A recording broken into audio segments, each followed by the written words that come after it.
দেবারতী মুখোপাধ্যায়ের লেখা হারিয়ে যাওয়া খুনিরা। খুন হলেন এলেন রায়। আর্নেস্তো চে গুয়েভারাকে আমরা সকলেই চিনি, তাই না? যারা নামে চেনেন না তারা নিশ্চয়ই হাল আমলের টি শার্টে চের ঝাঁকড়াচুলো ছবির সঙ্গে পরিচিত।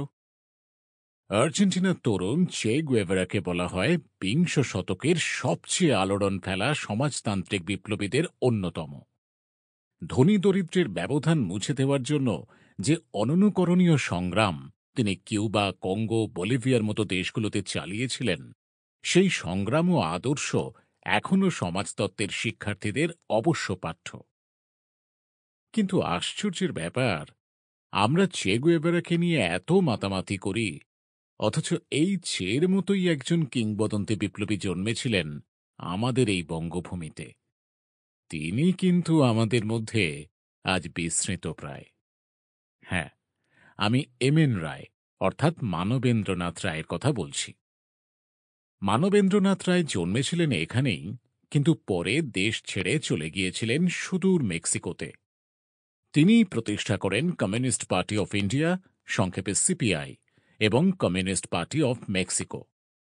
পরপর দুটি বিশ্বযুদ্ধের পর ভারতের স্বাধীনতা আন্দোলন ও উত্তাল জাতীয়তাবাদী বিপ্লবীদের ভিড়ে এই মানুষটি উজ্জ্বল হয়ে আছেন তাঁর আপন ঐশ্বর্যে। ১৯০৫-এর বঙ্গভঙ্গ থেকে শুরু করে অনুশীলন সমিতি বা বাঘা যতীনের সঙ্গে কাঁধে কাঁধ মিলিয়ে তিনি লড়েছিলেন।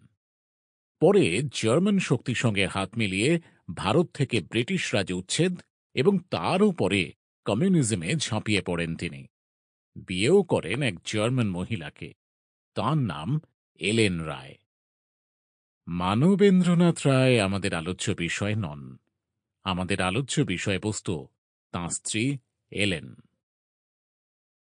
এলেনও যে সে মহিলা নন। তিনি একসময় ছিলেন র্যাডিক্যালি হিউম্যানিস্ট পত্রিকার সম্পাদিকা। তখন তিনি এলেন পটসচক। চাঁচাছোলা ভাষায় চীনের রাজ্য বিস্তারের স্পৃহার সমালোচনা করতেন। তাছাড়া এম.এন. রায়ের মতোই তাঁর বক্তব্যও ছিল দেশের প্রথম সারির নেতাদের কাছে অত্যন্ত গুরুত্বপূর্ণ। মানবেন্দ্রনাথ রায় শেষ বয়সটায় সস্ত্রীক থাকতেন দেরাদুনে। দেরাদুনের ১৩ নম্বর মোহিনী রোডের রোশনবাগ বাংলোয় থাকতেন তাঁরা। ১৯৫২ সালের জুনে তাঁরা বেড়াতে যান মুসৌরিতে। সেখানে এক বিকেলে বেড়ানোর সময় Sample complete. Ready to continue?